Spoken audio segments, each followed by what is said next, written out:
খালেদিয়ার সাথে দেখা করতে যান, তখন ওরা ছোট ছোট ছিল, তাদের মা সাথে করে নিয়ে গিয়েছিল। এবং সেদিন যদি ওদের চেহারা আমি বর্ণনা করতে চাই, আমার চোখ ফেটে এখনো পানি আসবে। এই শিশুগুলো সেদিন তার পিতাকে পায় নাই, এবং তারপরে আজ পর্যন্ত তাদের পিতাকে তারা দেখতে পায় নাই। তারা সবসময় মনে করে, ভাবে যে বোধহয় তাদের পিতা, তাদের বাবা ফিরে আসবে, মাথায় হাত রাখবে তাদের, সেই মাথায় তাদের হাত রাখতে পারে না। এই যে কষ্ট, বেদনা, এটা একটা না বন্ধুগণ। আমাদের 700 নেতা কর্মীকে, এমপি কে তারা এইভাবে গুম করেছে।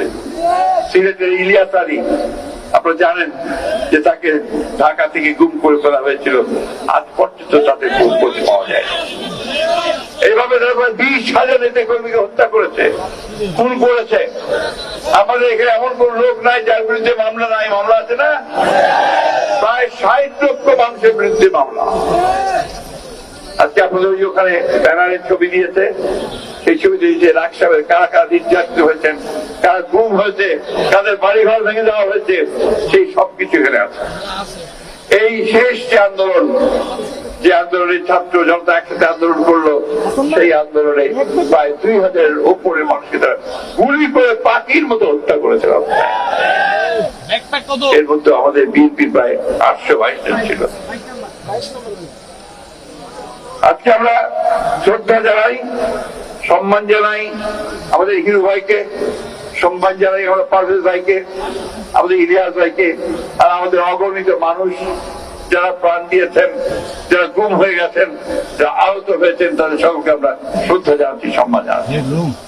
সম্মান জানাই আমাদের দলের প্রতিষ্ঠাতা স্বাধীনতা ঘোষক শহীদ প্রেসিডেন্ট জিয়াউর রহমানকে।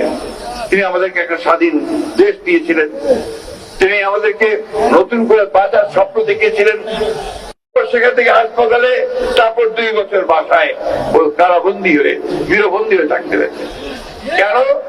একটা মাত্র কারণ, তিনি হাসিনা সেই ভাগাভাগির নির্বাচন মেনে নেননি, কম্প্রোমাইজের নির্বাচন তিনি মেনে নেননি। সেই খালেদা জিয়াকে, সেই দেশের বিরুদ্ধে খালেদা জিয়াকে আমি শ্রদ্ধা জানাই। বন্ধুগণ, আজকে আপনারা পত্র পত্রিকা দেখছেন, আপনারা আবার অনেকে সোশ্যাল মিডিয়া দেখেন না? ইউটিউব দেখেন তো নাকি?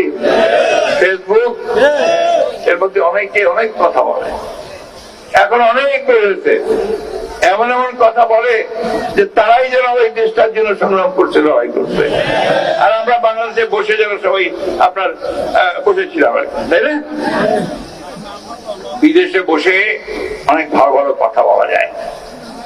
দেশে যারা আমরা লড়াই করলাম, যারা সংগ্রাম করলাম, যাদের বুকে রক্ত দিলাম, যাদের মায়ের কাছ থেকে ছেলেকে ছিনিয়ে নিয়ে গেল, ঘরে আসতে পারে না, সেই একটা অবস্থায় আমরা যেন কিছুই করিনি, ভাবটা না এরকম। এখন শুরু হয়েছে নতুন একটা ব্যাপার, যে যা কিছু আছে সব নষ্ট হয়ে যাক, একটা নৈরাজ্যের সৃষ্টি হোক, বাংলাদেশে আবার একটা নৈরাজ্যের মধ্য দিয়ে চলুক। আমরা সেটা চাই না।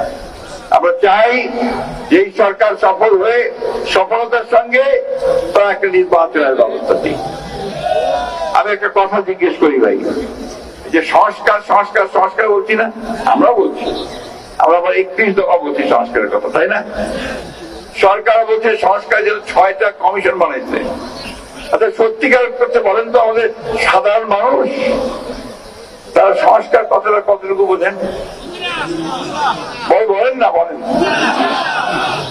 সরাসরি বুঝি 2 বেলা 2 মোটা ভাত, মোটা কাপড়, মাথার উপরে ছাদ, আমার ছেলের অসুখ করে তার চিকিৎসা, তার লেখাপড়ার ব্যবস্থা, এটাই তো সংস্কার বুঝি, তাই নাকি? এটা এনশিওর করেন আমি হচ্ছে সংস্কার। আমরা জানি যে এখন যে ব্যবস্থা আছে, সেই ব্যবস্থায় আমাদের দেশে খুব একটা শান্তি আসবে না। সেই জন্য আমাদের তারেক রহমান সাহেব 31 দফা কর্মসূচি দিয়েছিলেন, তার মধ্যে সব পরিবর্তনের কথা বলা আছে, যে কিভাবে পরিবর্তন করলে দেশ আরো ভালোর দিকে যাবে। আমি কাউকে দোষারোপ করতে চাই না, শুধু একটা কথা বলতে চাই যে দয়া করে আপনারা দেশের মানুষের দিকে তাকান, দয়া করে দেশকে আর অস্থিতিশীল করবেন না, দয়া করে দেশকে আর নৈরাজ্যের দিকে নিয়ে যাবেন না। এনার্জি কখনো ভালো ফল নিয়ে আসে না, সেটা দেশের মানুষের ক্ষতি করে বলতে পারে।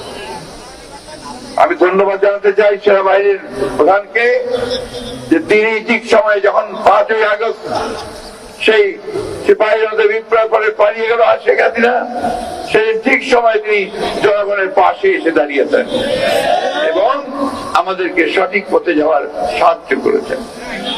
আমি ধন্যবাদ জানাতে চাই আমাদের অগণিত মানুষকে যারা সেই সময় একসাথে কাজ করেছেন।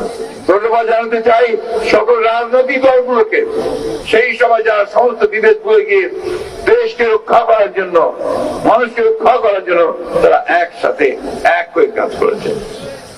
আজকে আমরা বারবার করে একটা কথা বলছি, এই কথাটা অনেকে আবার সমালোচনা করে। আমরা বলছি যে তাড়াতাড়ি নির্বাচনটা দেন, ভোটটা দেন, তাই না? কেন বলতেছি ভাই? ভোটটা যদি তাড়াতাড়ি হয় তাহলে একটা সরকার আসে, যে সরকারটার পেছনে জনগণ থাকবে, তাই না?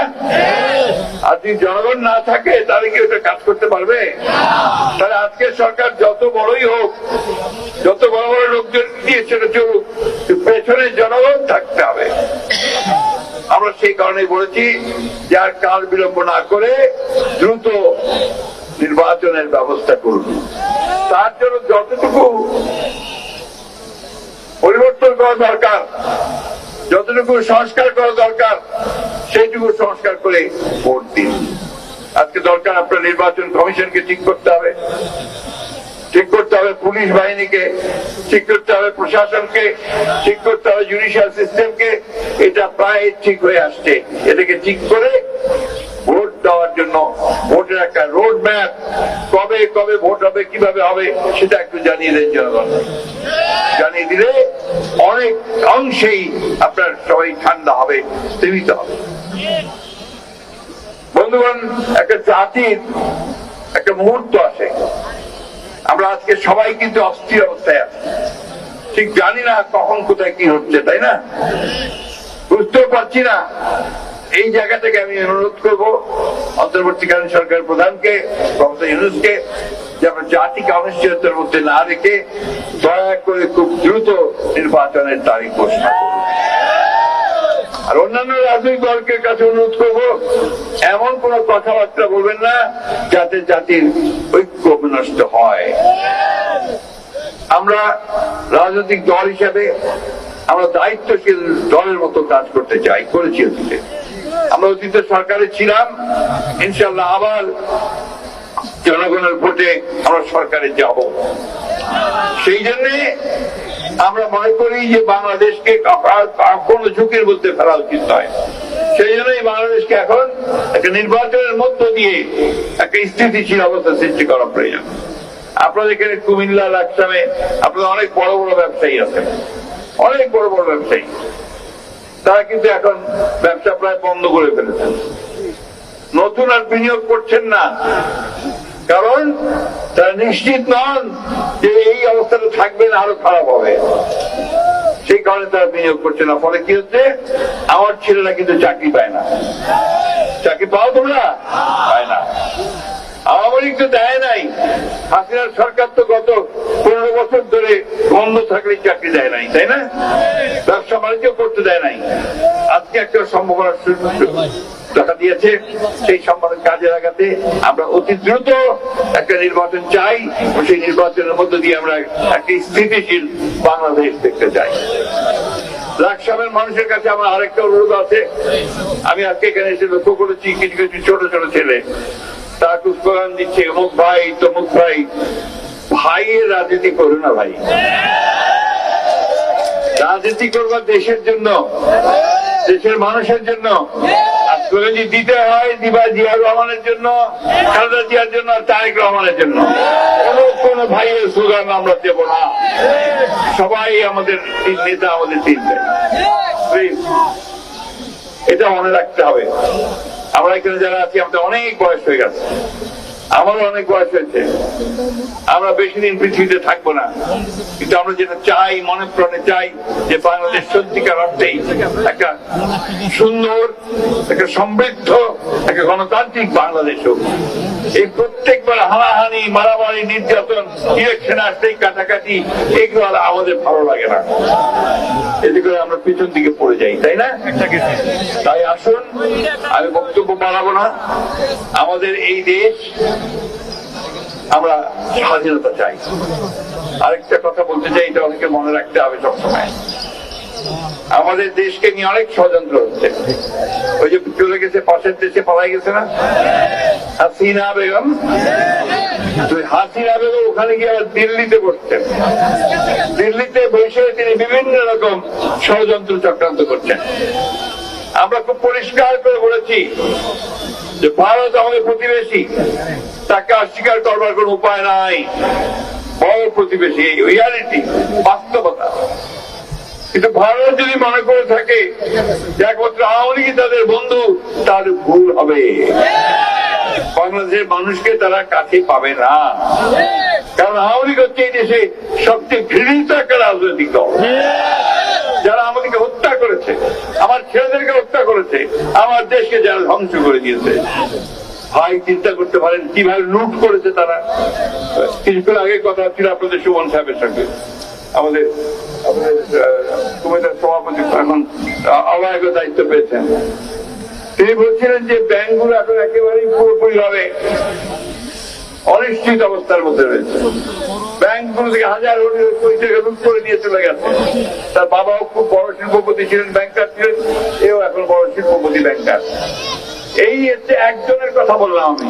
সমস্ত ব্যবসায়ী মহলে এখন একটাই কথা যে আওয়ামী লীগ আমাদের ধ্বংস করে দিয়ে গেছে, ব্যাংকিং সিস্টেম ধ্বংস করে দিয়েছে।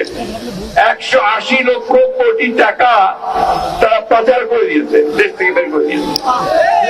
চিন্তা করেন, আমি হিসাব করতেও পারি না 180 লক্ষ কোটি টাকা কত শূন্য, কত সংখ্যা তা আমি বলতে পারবো না, কিন্তু তাই তারা করেছে।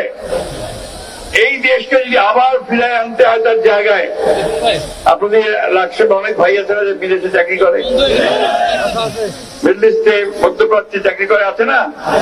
তারা তাদের পরিশ্রম করে, কষ্ট করে আপনাদের টাকা পাঠায়, ব্যাংকে টাকা পাঠায়, সেই টাকাগুলো মেরে দিয়েছে পুরো। এখন এই যদি চলতে থাকে, এটা আমরা কোনদিন মেনে নিতে পারি না।